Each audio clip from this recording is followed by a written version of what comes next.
like, well, hey, that's what we do with the hospitals. You guys adopt the hospital. You guys take care of the cookies and delivering to them and making relationships with them.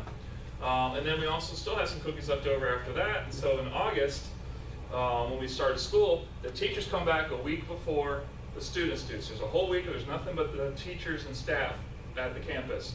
So we chose that week to make cookies. We gave a tray of cookies to each of the schools. Again, people adopt the school. How many schools are within 3 miles of your house? Probably at least 2 or 3, right? It's not like you have to drive very far. It's not like a big coordinated effort. You simply walk in there. Hey, we love you. We're from the Global Association for Hospitality. We're representing such and such a church. We just want to say, welcome back to school. We appreciate the job you do. And here you go, have some cookies. And they're going to love it. As you can see some of the quotes I have on those flyers, it really blows their minds away. They're like, wow, I can't believe somebody brought it. To nursing homes. Nursing homes is another good one too. I did a couple of those this year. We went to VA clinics. We went to doctor's offices. Any place there's nurses. What's the? I can't think of the name. It's called Vitas in our area for end of life. Hospice. Thank you. Boy, those are some people that really need some love and appreciating. Again, it's about making an impact. It's about opening doors. I can bring a bunch of kids into the hospital with me and start singing songs, and what's going to happen? Get out of here. Right. I can bring the head pastor, start preaching a sermon in the hospital. What's going to happen? Get out of here. I show up with a bunch of people and some cookies. Come in. It breaks down barriers that nothing else can break down. So that's love from the oven. Okay, don't take my word for it. Let's get some quotes here. Some of these people are actually here this week. Debbie Atkins is not here. I'll read this to you. It's kind of small. This is her own words. Thanks so much for the opportunity to brag about the chapter meetings. I love them.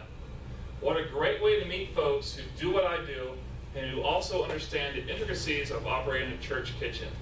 We have had several meetings where the more seasoned members help the newbies get through a tough situation or problem they are encountering.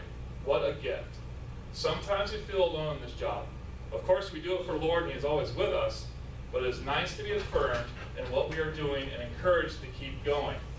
That is what the chapter meetings have meant to me. They are fun, good information, great food, and new friendships are forged. I would highly recommend hosting one, or if you're new to GACHP, just attending the meeting and seeing what it's all about. I was a little intimidated to cook for all those people, but I got over my pride and jumped in with both feet. Gordon Food, they're here this week, Gordon Food Supply, helped with some of the food I needed so the cost was minimal. Once again, it's a privilege to be associated with such a great group of people. Come and see what I mean. You will not be disappointed. I did not write that for her. She wrote it. Catherine Boone is here today. And she said she did Loving for the Oven for the first time this year. And actually, she started doing local chapters for the first time this year. She's brand new. My pastor was looking for a women's community project, and I wasn't even aware. After coming to the chapter meetings, my first, and discovering this opportunity to Love from the Oven, I took it back to the pastor. He was excited about it. And it's not just this church. Everyone, the pastor, is excited about it. It was a God thing that just dropped in his lap. He thought that it was a perfect project to participate in. Secondly, when I contacted Winter Park Hospital, they were so excited receiving this gift again. She stated the nurses were already anticipating the arrival of cookies again this year. A cookie! One day a year, and they're already looking forward to it, which means they're looking forward to seeing you all and the love that you give. I'm really looking forward to the conference. I'm also looking forward to learning how to do my job more effectively and fellowship with other folks. Stephanie Castellan is here this year as well. I don't know if I met a new lady who came to the conference this year, Marty Charleston. We got friendly with her, and I have been in touch with her quite a lot. She even came down to our last meeting, and we were able to give her advice and encouragement for an important meeting she was having with her church. She really needed to make some significant changes in her ministry and needed to get her church to see that she operates as a ministry, not just a kitchen. Ever heard that one before? The meeting was a success, and I can see how she was renewed in spirit and vision. What a joy it is to see GACHP at work back in our real world, away from the conference. Our local chapter is growing, and I know that each church represented feels the benefit. If you have any advice for leading the group, I would appreciate it. I love that line. If I have any advice for leading the group, she's already doing it. She's bringing in new people. She's encouraging them. She's helping them through difficulties. She's organizing the meetings. She's doing it. I need to get lessons from her. We are somewhat informal, and we don't have a set agenda. Nothing wrong with that at all. We are enjoying fellowshipping, getting to know each other and sharing ideas, but I feel that I may need to take this to a new level. She gets it. She gets it. So, who likes what they hear? Y'all like it? Yes. Easy enough to do, right? I'm not trying to downplay it and say it's going to be a rough road here and you're in for it. It's simple. So, you got a form there. Let's use a bunch of blank lines. Once you guys pull that one out. And this is kind of a step-by-step process on what to do when you want to start a local chapter. The first and most important thing, pick a date. Once you pick a date, put it on your calendar, you're committed to it. If you go, well, I'm going to do that in the fall. I'm going to do that in a couple months. Oh, yeah, that sounds, maybe after Christmas, you're not going to do it. I don't want to be hard, but that's the way I am. Set a firm date. Look at your calendars. Do it now if you want. I don't mind you look at your phones while I'm talking. Pick a date. Put something on the calendar. If something comes up, you can move it. But at least you got something to work for. What's your recommendation for a day ahead of time? Generally what we do is we do ours on Tuesdays and Thursdays. Usually I do mine during the day, trying not to be disruptive to people's work schedules. A lot of people have a midweek fellowship on Wednesdays, so that's not a good day to do it. Fridays and Saturdays, people have banquets or getting ready for Sunday church, things like that. Some people have Mondays off after Sunday church. So there's a million different reasons to pick a million different days. Just pick one that works best for you. But how far in advance, especially if you're a new chapter? As far in advance as you can get. I mean, I think August and September would probably be the earliest you'd want to set a date. Give you plan. It really depends on how many people you know, how quickly you can organize something, and how long you think. But I'd give them at least a month. I mean, formal wedding invitations come out a month before the wedding, right? And that's something people already know is coming. So give it at least a month. Think of some people you already know. I'll bet you know a lot of people, a lot more people than you think you do. You know, you can see some things on there. Just go through it. You may be thinking about it. Find other churches in your neighborhood. You know, go to gacchp.org. You all are members here. You should have access to the members section. Look to see who's in your area. It's categorized by state. Look to see who's in your area and give them a call. Google Church Food Service Houston. And you'll be amazed at how many churches come up. That have, you know, if a church is large enough to have a food service ministry, they're large enough to have a web page. And most of them do. Now, I did this just a couple months ago in the spring and down in Fort Lauderdale. We don't really have a presence we have no presence in the southeast part of Florida. Southeast part of Florida, Miami, Fort Lauderdale, and whatnot. And so I just did a Google search and we looked around and I found probably 12 different churches. Went to their websites, looked at them. Some were doing pantries, some were doing homeless feeding. There's nothing wrong with that at all, but that's not quite what we do. And I personally visited while I was down there, 6 different churches that have food service ministries that fit in well with us. We actually got a commitment from one of them to set a meeting. Something happened, we lost the facility, so we couldn't have a meeting. I didn't get that in time to reschedule, so I'm working on redoing that meeting. But I just went down there, it's way out of my area, but I found out the names, and I didn't call them. I just did cold calls to show up, because if you call them, oh, that's not really a good time. No, I can't do it. If you just show up, they're going to at least give you a few minutes. You can talk about it. Talk to your sales reps. They know who's out there.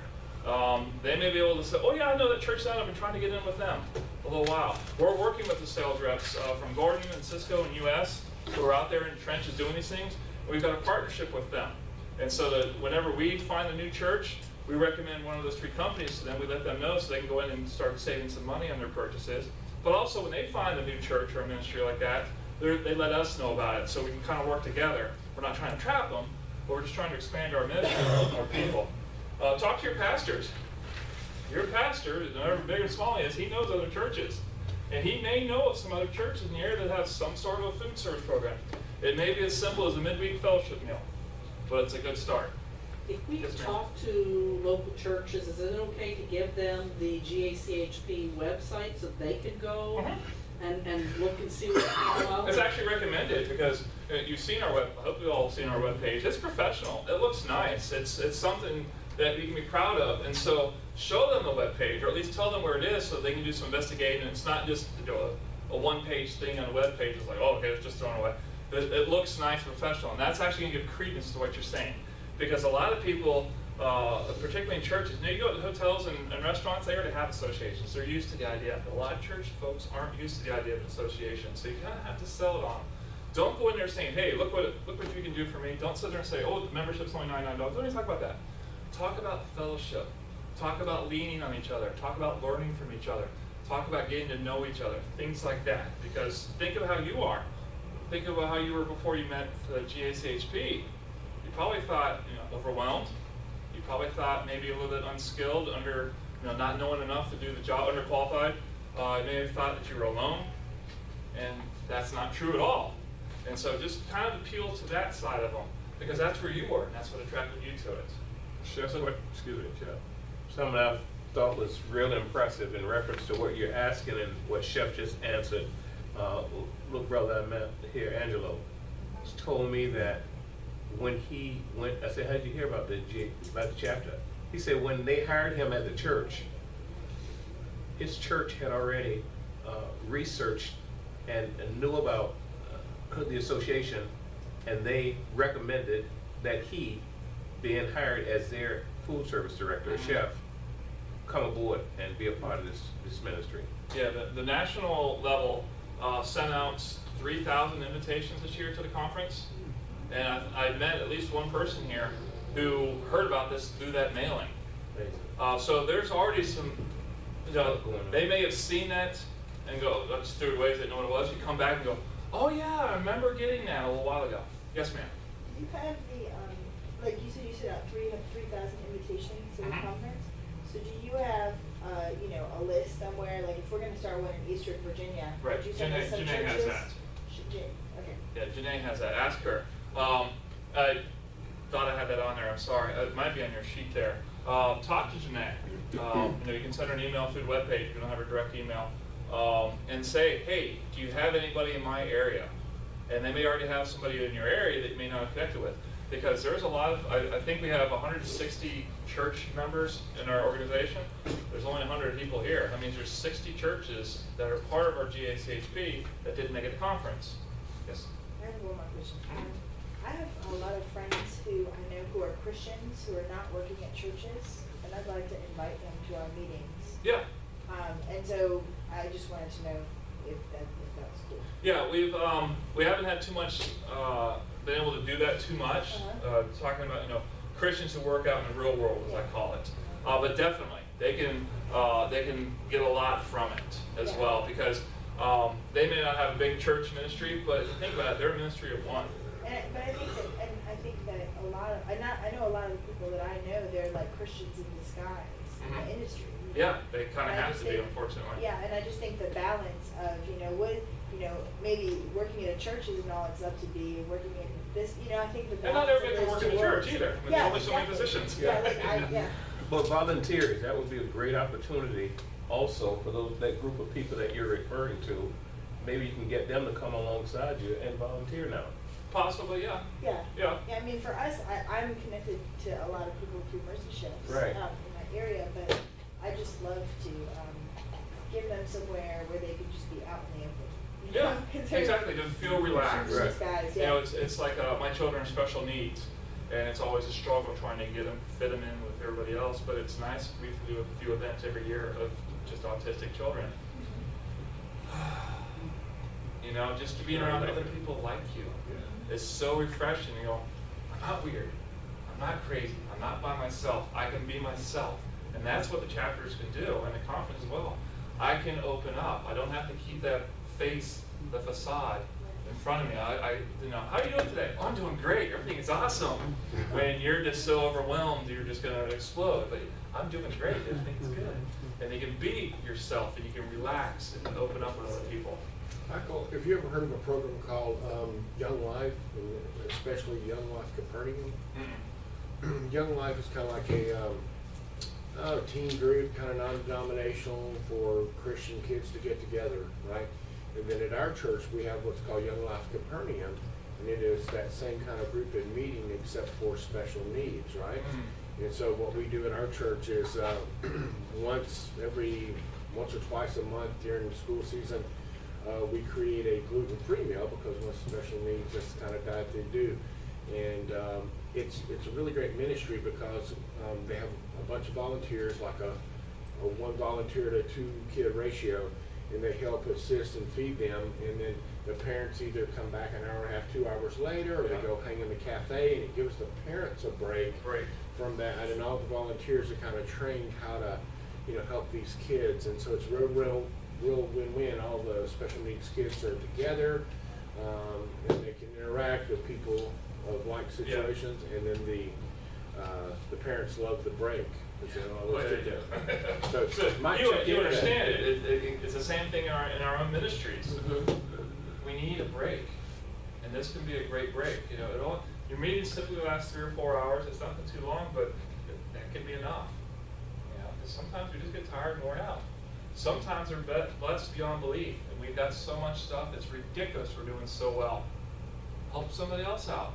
Yes. Okay? It's our responsibility that if we're, I have good days and bad days, don't get me wrong, but I work in a great ministry. We've got a lot of things going very well for us. So it's an obligation for those who've been given much is required. The more you're blessed, the more you should give. And so maybe you're not on the receiving end of the blessings. Maybe you're downtrodden, and you need that. But maybe you're doing great. Maybe you've got something to give. So it's a give and take. Sometimes I give at the meetings, and sometimes I take. That's where we are. Yes, sir. I think sometimes outside of being exposed for the first time to Baptist hospitality, I think you guys get it. I've been in the Methodist, in the Catholic, and the only reason I found your organization was in writing a budget, a paper came across my desk that said, what do you want to do for a conference or for a conference? Right. So I Googled food in church and found you, but would not be able to find you otherwise, because my whole point is I think sometimes in some of these other churches, you probably might be different. Everybody else has a conference, youth ministers, the pastors, right. The child, they're kind of all dialed in, and they're already on that track. And we're kind of like the redheaded stepchild that basically is like, without Googling, having a personality. If you know one exists, you're not thinking about it, you're not looking for it, which is another great reason for local chapters, because the national level, they're doing the best they can getting the word out about the GACHP. But there's only so much you can do. Look, we got a whole street in New York, Madison Avenue, that does nothing but advertising. And we don't have any type of budget anywhere close to what they do to reach people. And so it's getting the word out. It's calling the people up, making cold calls, saying, hey, I understand you, brother. We're in this together. Did you know that we have an association? Did you know that we meet? Did you know that we get together? Things like that. This is how we expand the reach of our ministry. It's by word of mouth. The advertising is not going to do it. Talking to the pastors isn't going to do it. We got to get out there to the people and invite them in. So, tell everyone you know about GACHP. Tell the cashier at the grocery store. Well, no, she's not in food service, she's not in ministry, but you know what? She may know somebody. She may go to a church that does a chili cook-off once a month or something like that. Talk to anybody you know. Wear your shirts. I'm not wearing mine today. I'm wearing Baptist College. What's that? Oh, this is what it is. Do you know anybody? Talk about it up. Get some information from them. Because just because they're not working in a church doesn't mean you don't know anything about church food service. Invite all your contacts personally. Don't just send them an email. Sometimes that's the only way you're going to get to them. If you can, visit them face to face. Because who does that anymore? It's like getting a handwritten note in the mail. Who gets that anymore? And so when you get one, you're holding on to it, you're remembering it. So try to do face to face. If you can't do face to face, give them a phone call. Or write them a letter. Email works, just not as well. So use that as a last resort. Follow up with an email. Hey, it was great meeting you last Tuesday. I know you were busy at the time. I really look forward to meeting you on such and such a date. You've already got that date set and the time, so you can actually invite them to the meeting. I look forward to seeing you then. If you need anything, just give me a call type of thing. Follow up with an email because, the soup started to boil over right after they left, so I completely forgot about you. A couple days later, you got, oh yeah, I remember meeting them. when you plan your meeting, make sure you inspire and equip everybody, okay? Just think of like a mini conference. It doesn't have to be in